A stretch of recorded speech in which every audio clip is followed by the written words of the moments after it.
மக்களே வரும் ஆனால் வராது அப்படிங்கிற ரேஞ்சில் தான் இந்த இண்டிகோ பொடி வந்து இண்டிகோ இலைகளோட பேஸ்ட் நம்மளுக்கு கலர் கொடுக்கும்.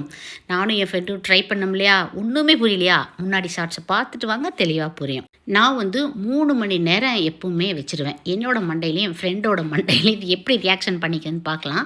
அவங்க வந்து வெளியில் போகணும் அப்படிங்கிறக்காக 1 ஹவர்லேயே ப்ளெயின் வாட்டரில் வாஷ் பண்ணி எடுத்துட்டாங்க. எனக்கு கொஞ்சம் பெட்டராக தான் இருக்குது அப்படின்னு அவங்க சொன்னாங்க. ஆனால் எனக்கு வந்துட்டு ஹென்னா போட்டு அடுத்த நாளே போட்டிருந்தாலும் 3 ஹவர்ஸ் வச்சுருந்தாலும் இன்னுமே உங்களுக்கு கொஞ்சம் பிடிச்சிருந்துருக்கும் அப்படின்னு நான் ஃபீல் பண்ணேன். நீங்கள் என்ன ஃபீல் பண்ணுறீங்க?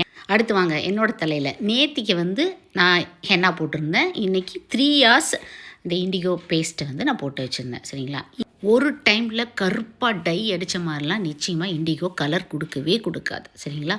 தொடர்ந்து monthly thrice herbal henna pack, அவுரி பேக் இந்த மாதிரிலாம் பண்ணிகிட்டே இருக்கும் போதும் டோட்டலாக வால்யூமாக உங்கள் ஹேர் வந்து ஹெல்த்தியாகவும் பிளாக்காகவும் இருக்கும். Stay healthy.